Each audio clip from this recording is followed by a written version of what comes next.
रहे हैं न्यूज 24, आपके साथ मैं हूं पूजा। शुरुआत बड़ी खबर से कर रहे हैं। दरअसल जेडीयू अध्यक्ष ललन सिंह जातीय जनगणना के पक्ष में हैं, जातीय जनगणना का समर्थन करते हैं। ललन सिंह ने ऐसा कहा है, जातीय जनगणना के लिए पीएम से मिलेंगे, जातीय जनगणना से हर तबके को उनका हक मिलेगा।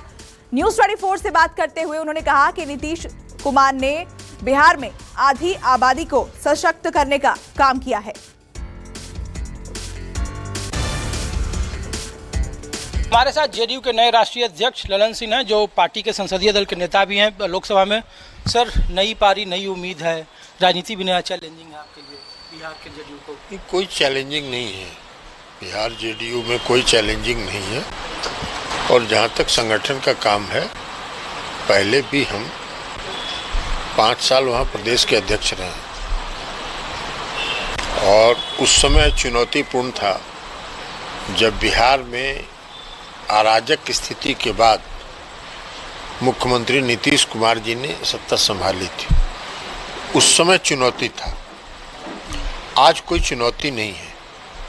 आज 15 साढ़े 15 वर्षों में नीतीश कुमार जी ने बिहार में इतना काम किया है कि अगर उनके कामों की चर्चा और हर घर तक पहुंचा दिया जाए, यही बहुत है।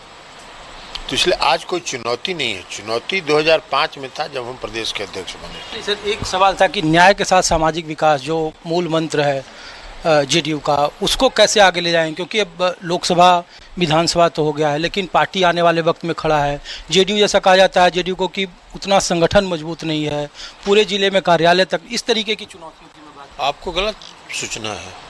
हमारा हर जिले में कार्यालय है, हमारा बूथ लेवल तक संगठन है। हाँ, एक बात जरूर है कि हमारी ये चाहत है कि समता पार्टी जब हम लोग 1994 में बनाए थे, उस समय से कई पुराने साथी हैं जो किसी कारण से सक्रिय नहीं हैं, घर बैठ गए हैं। उन सब लोगों को चिन्हित करके और उनको फिर से सक्रिय करना। अब उनका तो उम्र ज़्यादा हो गया, तो उनका परामर्श लेके, उनका सलाह लेके, उनको इन्वॉल्व करके नई पीढ़ी के लोगों को पार्टी की तरफ आकर्षित करना। तो इसलिए यह कोई चुनौतीपूर्ण काम नहीं है। और जहाँ तक आप सामाजिक न्याय की बात कर रहे हैं, सामाजिक न्याय नहीं, नीतीश कुमार जी का नारा है न्याय के साथ विकास। न्याय के साथ विकास का मतलब यह है कि समाज के हर तबके के साथ न्याय, और जो समाज में सबसे निचले पायदान पर है उसको विशेष अवसर देके समाज के मुख्य धारा में लाना। और समाज के मुख्य धारा में लाया जाएगा उनको, तभी स्वस्थ समाज बनेगा और विकसित समाज बनेगा, विकसित बिहार बनेगा। क्योंकि अमीरी और गरीबी की अगर लंबी खाई रहेगी वो कभी नहीं हो सकता। तो इसलिए आज जो सबसे बड़ी चीज़ है न्याय के साथ विकास, और न्याय के साथ विकास में यही है कि समाज के हर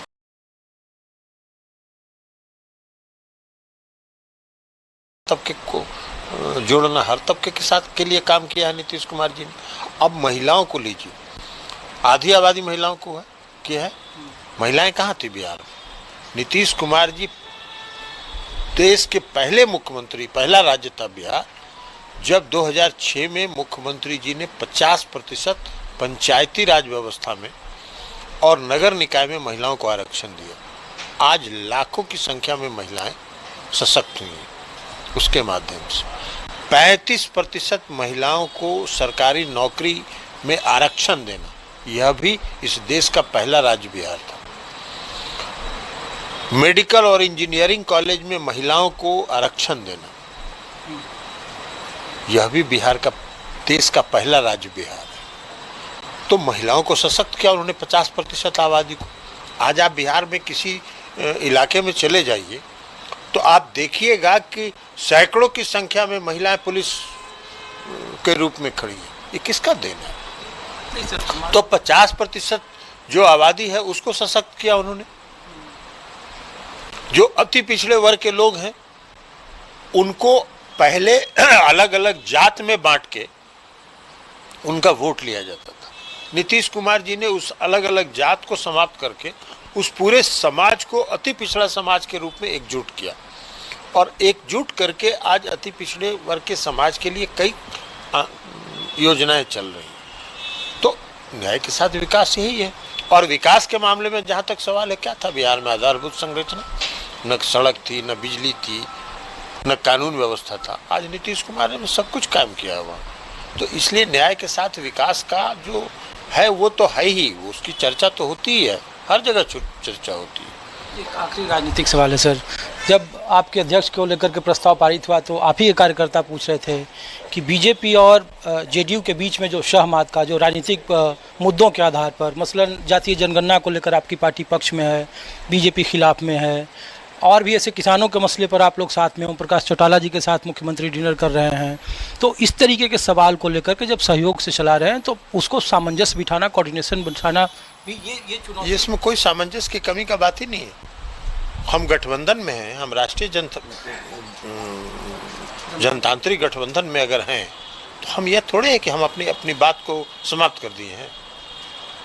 हमने अपनी बात को समाप्त नहीं किया है। हमारे भी कुछ नीति, हमारे कुछ सिद्धांत हैं और हमारा मानना है, हमारी पार्टी का मानना है कि जनगणना होनी चाहिए और जातीय जनगणना होनी चाहिए। आप बताइए, 1931 के बाद इस देश में जात आधारित जनगणना नहीं हुई है।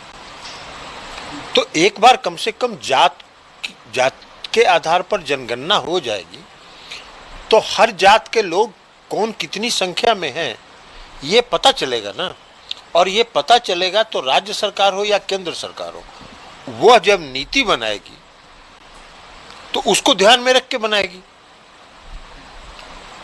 तो हर आदमी को जितना उनको हिस्सा मिलना चाहिए, हर समाज को हिस्सा मिलेगा। बीजेपी खिलाफ नहीं, बीजेपी की अपनी राय हो सकती है, लेकिन हमारी राय है। और हमने इसलिए संसदीय दल की कल बैठक करके हम लोगों ने प्रस्ताव किया, हम लोगों ने प्रधानमंत्री से समय मांगा, हम प्रधानमंत्री से मिलेंगे, हम कहेंगे कि ये 1931 के बाद क्यों नहीं हो रहा है जातीय जनगणना, आखिर क्या कारण है। 1931 में हुआ, अंग्रेजों के जमाने में हुआ और उसके बाद से आज तक नहीं हो रहा है। तो ये होना चाहिए ताकि किसी भी सरकार के लिए नीति बनाने में एक सामने साफ साफ चित्र रहे और हर समाज को जिसकी जो हिस्सेदारी है वो उसको उसके अनुरूप मिलेगा। रोड मैप सर आपका जो आप अलग करना चाह रहे हो राष्ट्रीय पार्टी के मुकाबले, क्योंकि 5 राज्यों में चुनाव है। चुनाव राष्ट्रीय जनतांत्रिक गठबंधन में है, बातचीत होगी और अगर सीट में एडजस्टमेंट में मिलेगा तो ठीक है, नहीं तो हम अपनी पार्टी को बंद नहीं करेंगे ना। हम भी तो चुनाव लड़ेंगे, तो हम जगह जगह चुनाव लड़ेंगे। उत्तर प्रदेश वगैरह चुनाव लड़ेंगे। हम पहले बात करेंगे राष्ट्रीय जनतांत्रिक गठबंधन के अंदर, और अगर राष्ट्रीय जनतांत्रिक गठबंधन के अंदर अगर सीट पर एडजस्टमेंट नहीं होता है तो फिर हमको, हमारी पार्टी है, हम चुनाव लड़े हैं, झारखंड में भी चुनाव लड़े हैं, अलग राज्यों में। हमारा आज गठबंधन तो सिर्फ बिहार में है, तो बिहार के बाहर हम आखिर अपनी पार्टी का विस्तार करेंगे कि नहीं करेंगे। तो हम अपनी पार्टी का विस्तार करने के लिए हमको जहाँ जरूरत होगी हम चुनाव लड़ेंगे। शुक्रिया सर, आपको शुभकामना। आपको एक बात बता दें कि अरुणाचल प्रदेश में विधानसभा का चुनाव हुआ था, हम बीजेपी से अलग हट के चुनाव लड़े और 6 सीट जीते थे। वो आपकी पार्टी के विधायकों को तोड़ लिया अलग बात है, नहीं जीते ना हम 6 सीट।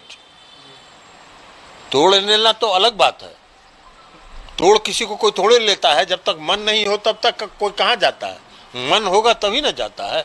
लेकिन हम तो चुनाव जीते ना 6, हाँ अलग हट के चुनाव लड़े तब 6 जीते। तो उसी तरह हम अपनी पार्टी का विस्तार करेंगे। आपको बधाई और शुभकामना सर। बहुत बहुत धन्यवाद। तो राष्ट्रीय अध्यक्ष हैं जेडीयू के ललन सिंह, न्याय के साथ विकास यही मूल मंत्र होगा जेडीयू के आने वाले भविष्य का।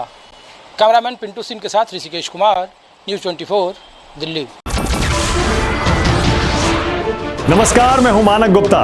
अगर आपको हमारा ये वीडियो पसंद आया हो तो इसे लाइक और शेयर जरूर करें और हाँ, हमें सब्सक्राइब और फॉलो करना ना भूलें ताकि आप देश और दुनिया की कोई खबर मिस ना करें।